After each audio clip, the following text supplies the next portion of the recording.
Love people. Love the world around you. Love animals and birds and big cities and mountains. Love dreams. But most importantly, my friends, love yourselves. Let your heart be as deep as the deepest ocean and as wide as the furthest horizon. Know that it is limitless. It is the only excuse you will ever have to call yourself special. Live now, live today, because tomorrow we will all be dead. Ladies and gentlemen, it gives me enormous pleasure to introduce to you Dr. Shahrukh Khan.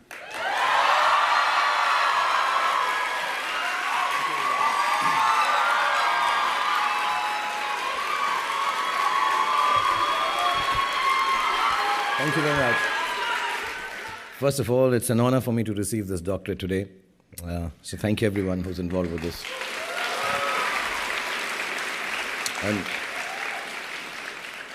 And humbled is a word often used by people in my profession. You meet actors, they'll give, I'm very humbled, we all. I dislike the hypocritical, obsequious connotation of it in these contexts. So I'm not going to use it, but I will say that such occasions have a way of putting me right in my place, which is right there. So thank you everyone for putting me in my place. I do get invited to conferences and inaugurations now and then to speak. And when I receive the invite, I also receive my brief. It's usually about success and my tips on it. Not my toes. Those are covered by I will never show my toes clause in my contracts. They're very ugly. And it's my attempt at gender equality. My co-actresses have no cleavage clause, I have no toes clause. Now, most people believe Bollywood stars aren't insightful about anything other than the fateful occurrences which made them stars in the first place. But I've had the odd divergence from being taken for stupid, though. Recently, I got an email from an International Association of Advertising, and they said, "Dear Mr. Khan, the advertising community would like you to come and address them on globalization and disruptive marketing." And I spent the next 4 hours on Google trying to assimilate the disruptiveness of innovating a product to match its market. But it was one of those rare days when even Google can't help you. A day when you need to leave Google and ask for deliverance from God. But I have a film releasing soon, so I don't want to take extra favors from God before the film releases. So I chose business over knowledge. I did the next best thing. I sat on my IO Hawk. Have you guys seen that Segway thing? Yeah, so I went on my IO Hawk and told everybody, a gathering like yours, that there is nothing I can tell you that you already don't know. And people, when they're told they're smart, they like it. You're such an august gathering of people and blah, blah, blah. Instead, let me entertain you because you all deserve a break. And before the organizers could interject, I started thrusting my pelvic into their faces and broke out into the one and only intellectual thing I know how to do, the lungi dance. So I got away with it without being humbled. It always pays to be a better dancer than your advertisers. And what's more, they seem to have a good time. But that was a conference, and this is a doctorate from a prestigious university of Edinburgh. So I'm going to try to sound intelligent and insightful, especially for you today. One of the subjects on the list of 5 I was sent for my speech today was life lessons. So for whatever it is worth, here goes. Let me start at the very, very beginning. Whatever I've learned of life has been at the movies. Actually, the first few films that I did in my career and titles were given to them very nearly formulated whatever I know of life. And that's how I'm going to pass it on to you. One of the first movies of my career was a movie called Deewana. Must have... Okay, but do you remember the story of the film? I'll remind you the story. So I fall in love with a widow who I meet literally by accident, in which I very nearly kill her mother-in-law. Then I marry her. Not the mother-in-law, but the widow. The widow is not keen on the marriage because she still loves her late husband, but she marries me anyway. My rich, mean father disapproves of this unison and does what a rich, mean father does. He tries to kill the widow. And I'm naturally disgusted by his behavior. And after a long 2-page standoff with him, in which I use heavy-sounding Urdu words, I leave the house for good. Then for some reason, apart from the fact that I ride my motorcycle without holding the handlebar, I have an accident. Seeing me so forlorn and sad in the hospital bed, my ex-widow wife falls in love with me. And there is something about absolutely sick men which always attracts women to them. I've noticed this. The sicker, the better. Then again, by chance of fate, I rescue a stranger at night from a bunch of goons, and guess what? He turns out to be the original husband of my ex-widow wife, who hadn't died in spite of his inheritance-hungry uncle's best efforts. Now, evil uncle then decides to kidnap me and my ex-widow, now not so ex-present-day wife, to get hold of his nephew. I escape his clutches, and I come back with my wife's undead husband to rescue her. By now, she is, of course, strapped to a bomb. And do you think they'll take my doctorate back?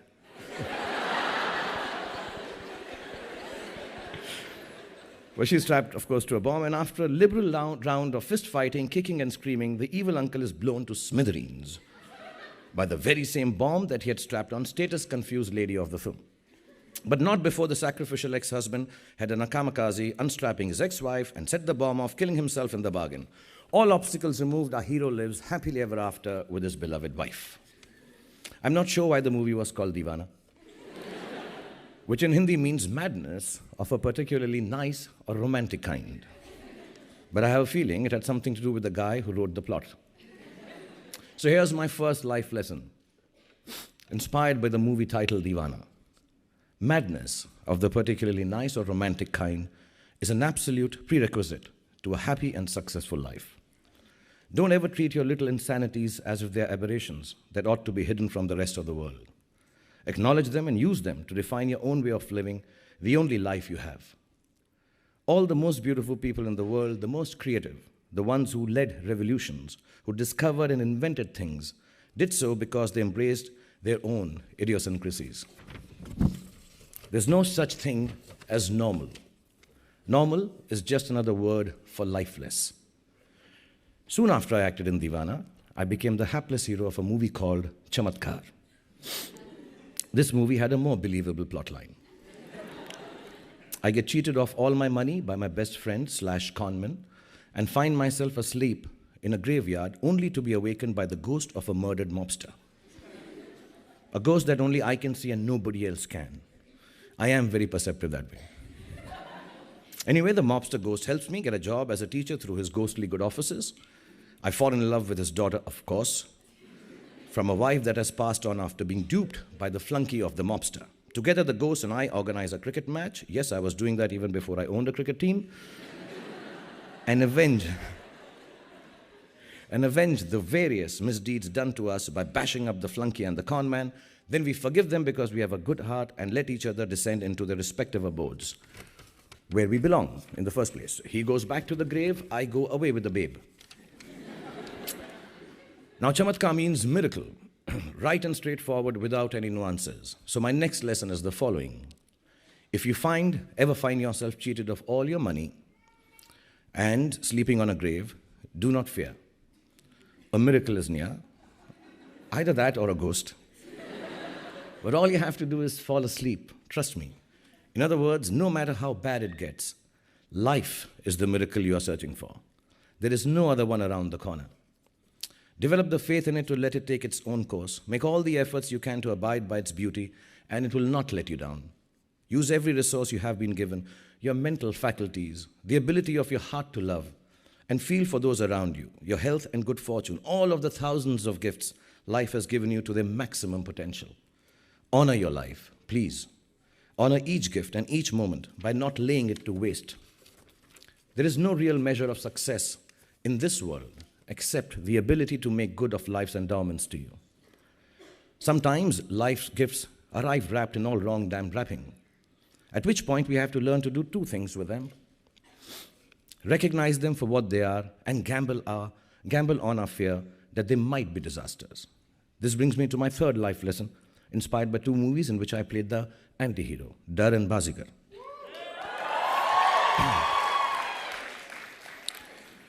Okay, those stories I won't tell you seem to know them. But 20 years ago in the movies, roles were very clearly defined. They provided the security of your stardom in a sense. If you'd been successfully playing an angry young man, you'd pretty much be angry and young for the rest of your life. If you'd been a police inspector in 3 movies, odds were you'd be in the next 33 too. This applied to female actresses also. Wives were wives, seductresses were seductresses, mother-in-laws were mother-in-laws, and so on and so forth. Few actors would have willingly switched from romantic heroes to obsessively violent lovers. I took the leap not because I was particularly brave, but because a very dear director friend of mine sat me down and told me I was extremely ugly. And being ugly necessarily meant, I know, now I know.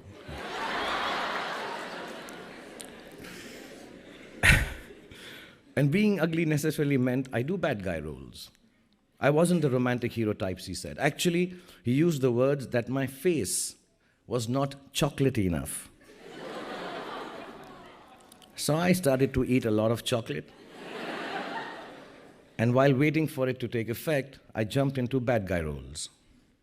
Dar means fear in Hindi, and everyone always tells you at speeches like this that you ought to be brave, so I'm not going to bore you with that idea. Instead, let me tell you this. Being brave means being shit scared all the way to the party. Yeah, I'm sorry if that word is being very scared all the way to the party. But getting there all the same and doing the funky chicken in front of all your teenage kids' friends anyway.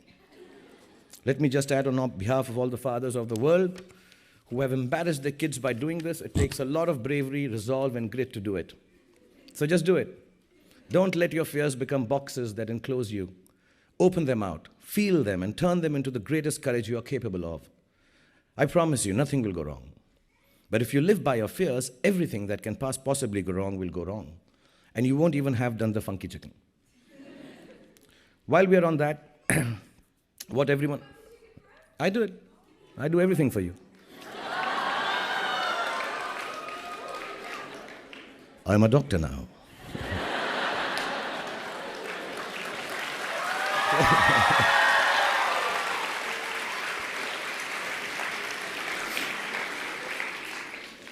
And while we were talking about fears and bravery, let me also add this, that all the planning in the world won't take you where you want to go. And it's fine not to know what you want to be 20 years from now. Most of those who had it all figured out become bankers anyway. I'm sorry. This goes live on YouTube. My big next loan for the film is finished from my friendly neighborhood banker. Okay, I did a movie once called Kabhi Haan Kabhi Na, in which I was one of my favorite films, actually. And in which I was the victim of a lover's confusion. And my next lesson is precisely that. It's okay to be confused. Confusion is the root to all the clarity in the world.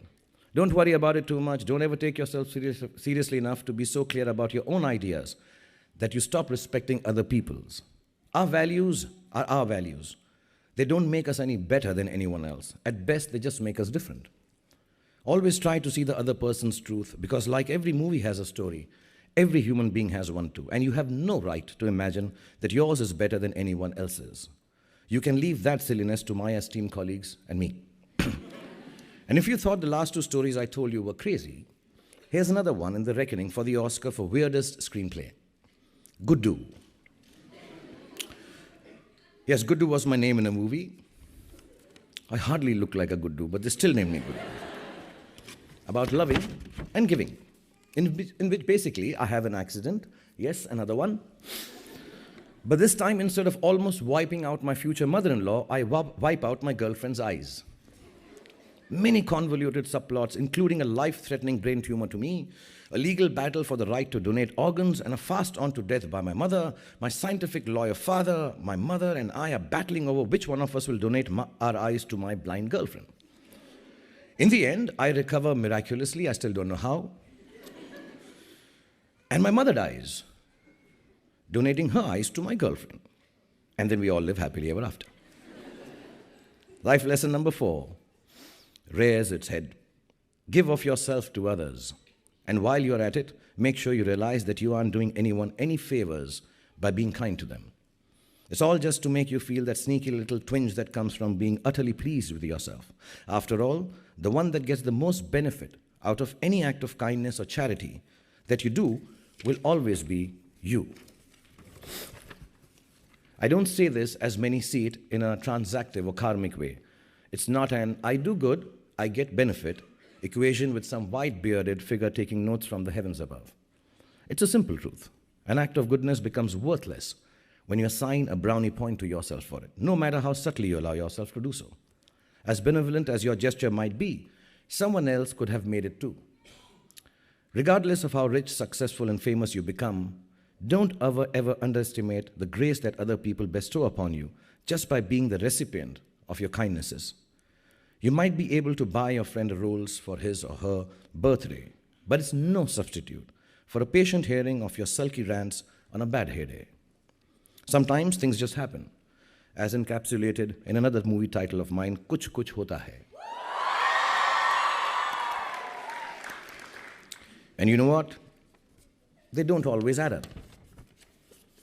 So my fifth lesson is this. When life hits you with all the force of its resplendent rage, the Rolls isn't going to give you comfort. A friend's grace will. And if you can't find resolution as easily as you would like to, please don't panic. Everything evolves as you go along. Even disasters eventually resolve themselves. Give life the space to move at its own pace, pushing it ahead only by way of being kind to yourself when you're hurting or in despair. And you will be hurting and despairing a lot in this lifetime. You don't always have to figure things out or find an explanation for the circumstances you are in. It's more prudent to accept that sometimes there just isn't one. Ram Jane, God knows, that's what it means, as we say in Hindi, and as a priest responded to my orphan child character when I asked him what my name was in a movie of the same appellation. The boy plodded through 3 entire hours of film referring to himself by that fatalistic phrase, and why not? Who says that what we call ourselves is any definition of who we really are? And that's lesson number 6 for you. All the names you give yourself, or those that others call you, are just labels. You're not defined by them, no matter how flattering or uncomplimentary they are. What defines you, genuinely, is your heart. Ask or read about the artist formerly known as Prince, and you'll learn a thing or two from him, if you don't believe this insanely sexy Indian superstar telling you so. But I genuinely say this out of experience, because if I was to go by what I'm called on the social media, I would be an old, desperate, manipulative has-been star who swings both ways, making crap movies. And these are just the good mentions. If you aren't charged about doing something, if you don't have what in Hindi we call josh, the fire in your belly for it, then don't do it. It's a waste of your time and, more importantly, of those who pin their hopes on your endeavors too. Redefine yourself if you have to, but do it on your own terms and just get on with it. In fact, like my character in the movie, my name is Khan, if you've seen it. Don't forget where you came from. Please don't forget where you came from and who you really are. It ought to be the compass by which you navigate through life's vicissitudes. The north that keeps you oriented despite a series of misfortunes or a shower of privilege. One of the biggest hits I made was an unexpected one, and for once the plot was neither meandering nor barking mad. I was the coach of a beleaguered women's hockey team.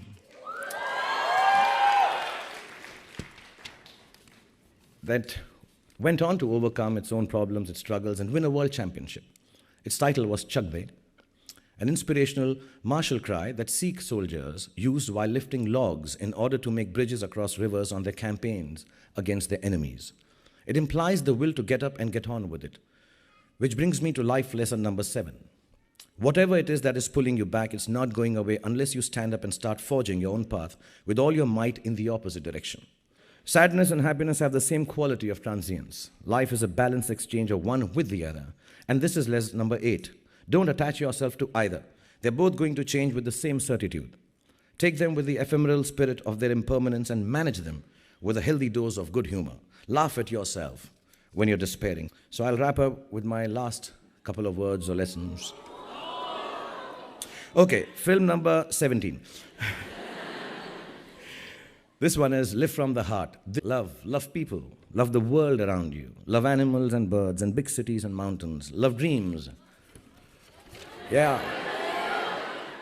And love your work and love me forever. Love your friends and love me forever. Love your enemies and love me forever. But most importantly, my friends, love yourselves.